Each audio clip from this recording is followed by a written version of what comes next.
सभी श्रोतागण एवं मेरे प्रियजनों, आप सभी को नमस्कार। आप सबका स्वागत है मेरे सनातन भक्ति संस्कृति चैनल पर। सब पर राम जी की कृपा बनी रहे। सियावर रामचंद्र जी की जय हो, बजरंगबली की जय हो, हर हर महादेव, गौरा पार्वती की जय हो, राधे राधे। अब चलिए मैं जो बालकांड कह के सुना रही हूँ, श्री रामचरितमानस तुलसीदास जी द्वारा लिखित, उसमें मैं बालकांड पे हूँ। तो चलिए मैं आगे का अध्याय आप सभी को कह के सुनाती हूँ। और जो भी त्रुटि हो कृपा करके मुझसे मेरे कमेंट में आप सभी साझा कर सकते हैं। जो भी कमियाँ हो मैं आपसे यही निवेदन करती हूँ। तो चलिए मैं आज फिर एक नए दोहे से ही शुरुआत करती हूँ। तो ये है, रजत सीप महु भास चिमी, जथा भानु करबार। रजत सीप महु भास चिमी, जथा भानु करबार। यद्यपि मृषाति हूँ काल सोई, भ्रम न सकै को उटारी। हे रामा, भ्रम न सकै कोई टारी। कहते हैं भोलेनाथ जी कि जैसे सीप में चांदी की और सूर्य की किरणों में पानी की बिना हुए भी प्रतीति होती है, मतलब न रहने पर भी उनके प्रतीति होती है, दिखाई देती है। यद्यपि यह प्रतीति तीनों कालों में झूठ है, तथापि इस भ्रम को कोई हटा नहीं सकता। भ्रम को कोई मिटा नहीं सकता, किसी का भी कोई भी भ्रम। एहि विधि जग हरियाश्रित रहई, यद्यपि असत्य देत दुख अहई। जाओ सपने सिर काटे कोई, बिनु जागे न दूरी दुख होई। जासु कृपा अस भ्रम न मिट जाई, गिर जा सोई कृपाल रघुराई। आदि अंत को जा सुन पावा, मति अनुमानी निगम अस गावा। बिनु पद चलई सुनई बिनु काना, कर बिनु कर्म करई विधि नाना। आनंद रहित सकल रस भोगे, बिनु बानी बकता बड़ जोगी। बिनु बानी बकता बड़ जोगी। तन बिनु परस नयन बिनु देखा, ग्रहई ग्रान बिनु बास अशेषा। असी सब भांति अलौकिक करनी, महिमा जासु जाई नहीं बरनी। महिमा जासु जाई नहीं बरनी। भोलेनाथ जी कहते हैं, इसी तरह संसार भगवान के आश्रित रहता है। यद्यपि यह असत्य है तो भी दुख तो देता ही है। जिस तरह स्वप्न में कोई सिर काट ले तो बिना जागे वह दुख दूर नहीं होता। हे पार्वती, जिनकी कृपा से इस प्रकार का भ्रम मिट जाता है, वही कृपालु श्री रघुनाथ जी हैं, जिनका आदि और अंत किसी ने नहीं जाना और न पाया। वेदों ने अपनी बुद्धि से अनुमान करके इस प्रकार गाया है,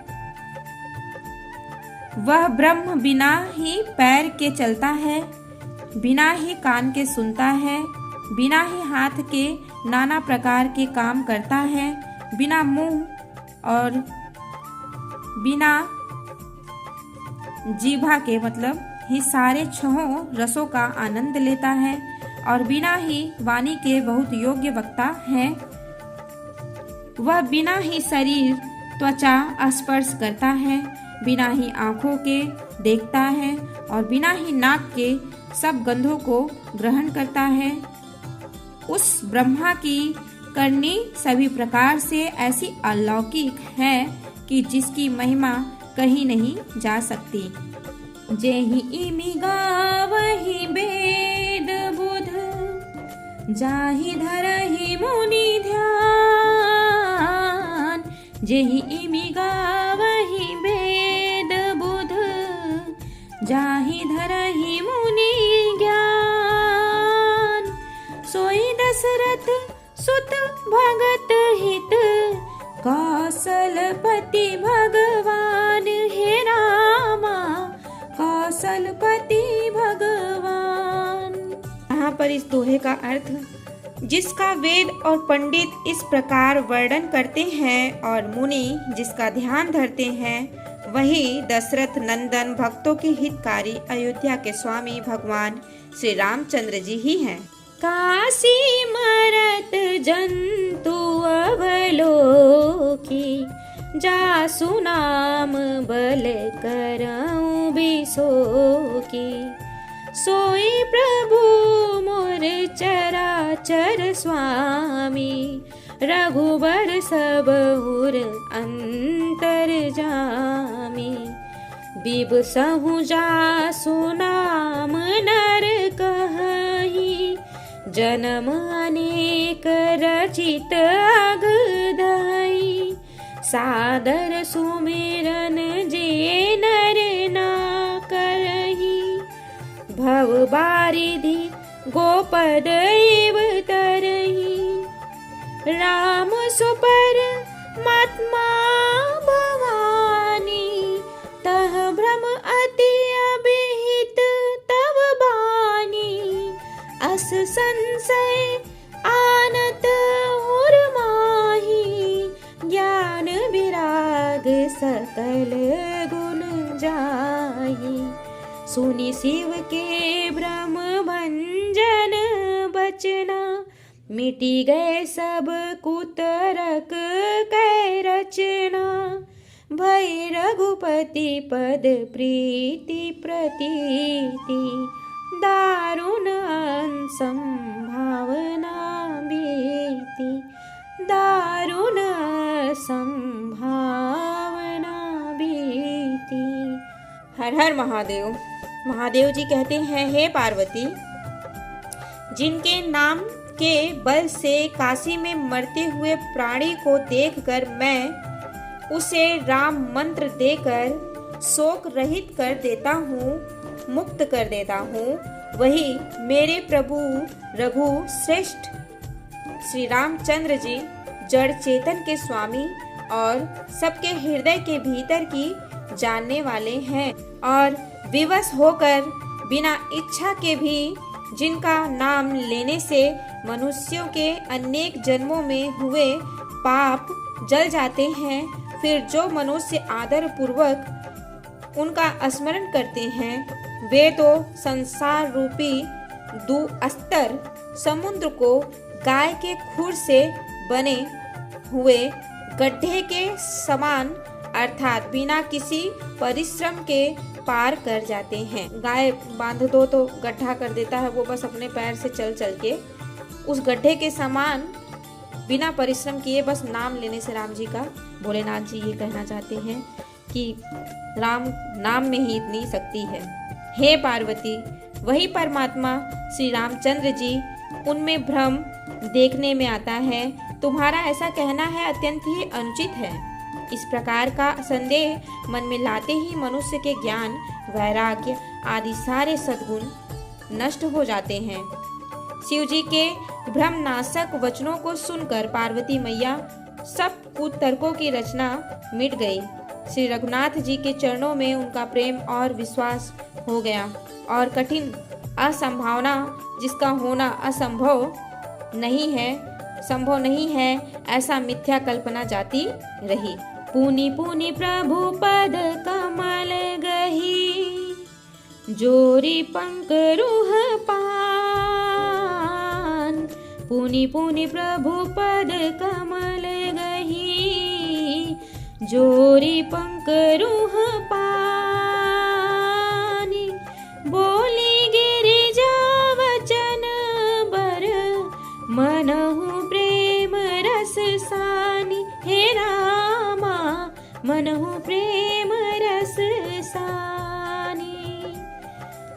फिर पार्वती मैया कहती हैं, बार बार स्वामी शिव जी के चरण कमलों को पकड़कर और अपने कमल के समान हाथों को जोड़कर पार्वती जी मानो प्रेम रस में सान कर सुंदर वचन बोली। कहती हैं, शशि कर सम सुनी गिरा तुम्हारी, मीठा मोह सरदा तप भारी। तुम कृपाल सबु संसहु हरऊं, राम स्वरूप जानी मोहि परेऊं। नाथ कृपा अब गयऊं बिसादा, सुखी भयऊं प्रभु चरण प्रसादा। अब मोहि आपन किंकर जानी, यद्यपि सहज जड़ नारी अयानी। प्रथम जो मैं पूछा सोई कहूँ, जो मुँह पर प्रसन्न प्रभु आहूँ। राम ब्रह्म चिन्मय अविनाशी, सर्वरहित सब उर पुरवासी। नाथ धरऊ नर तनु के ही हेतु, मोहि समुझाई कहूँ वृष केतु। उमा वचन सुनी परम विनीता, राम कथा पर प्रीति पुनीता। राम कथा पर प्रीति पुनीता। जय श्री राम। फिर माता जी कहती हैं, आपकी चंद्रमा की किरणों के समान शीतल वाणी सुनकर मेरा अज्ञान रूपी शरद ऋतु की धूप का भारी ताप मिट गया।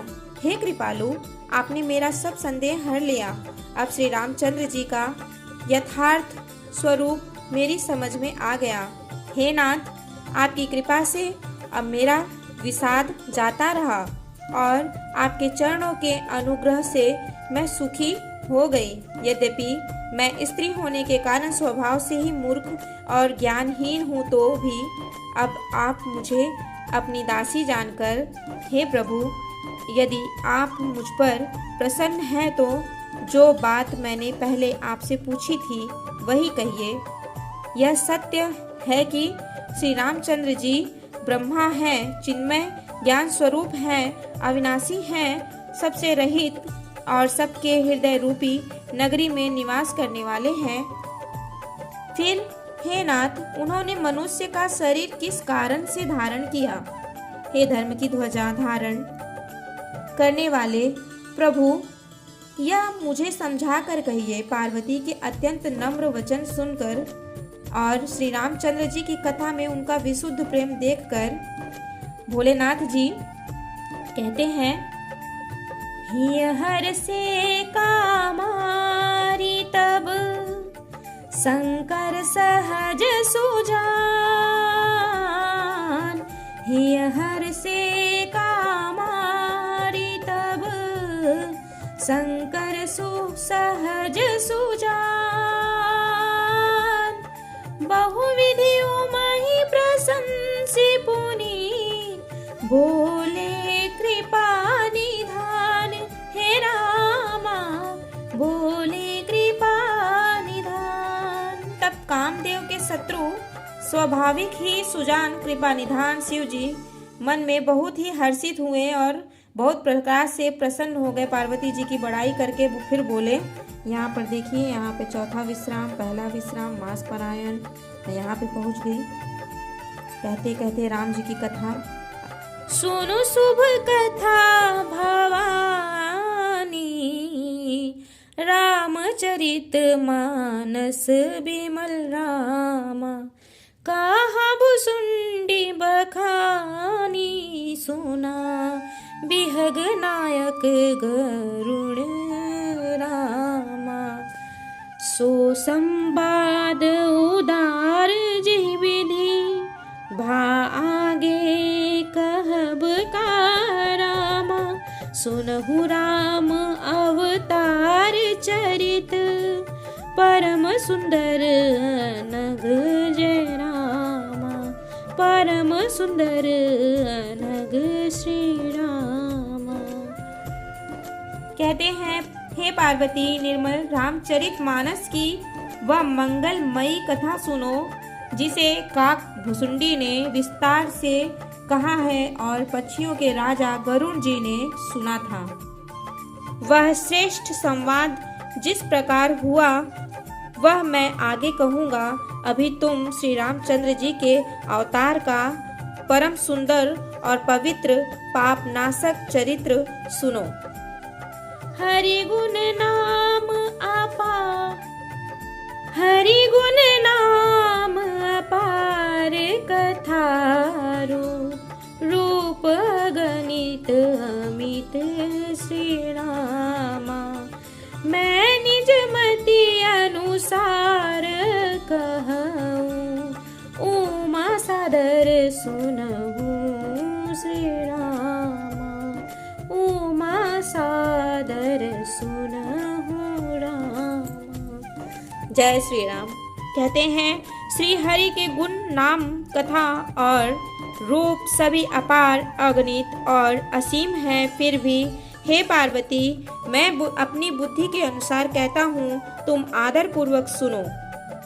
सुनो गिरजा हरि चरित सुहाए। विपुल विशद निगमागम गाए।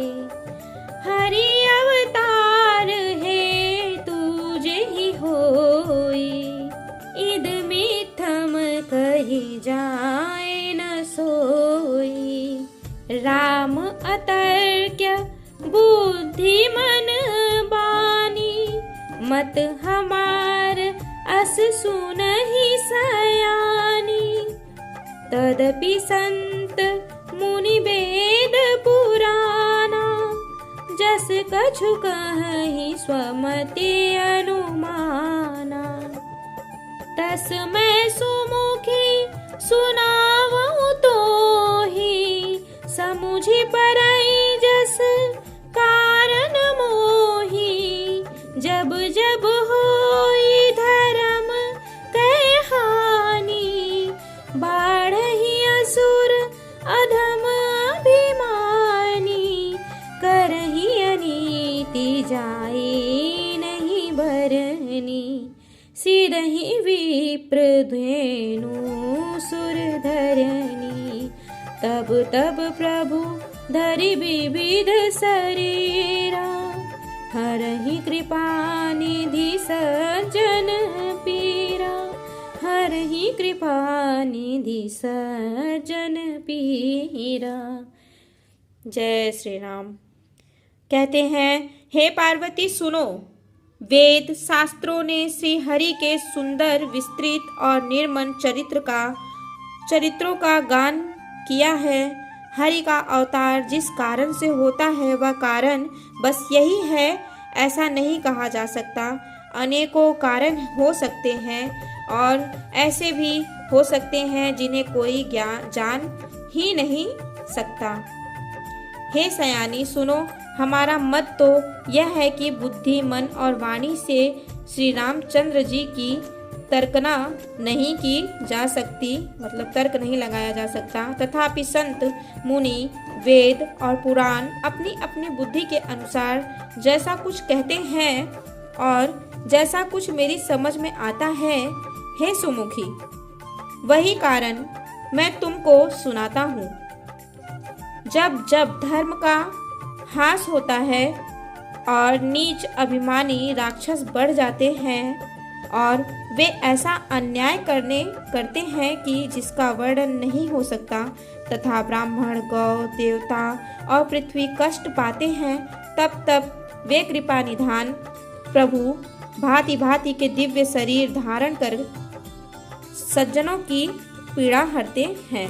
फिर कहते हैं, असुर मारी था पही सुरन, राखहि निज श्रुति से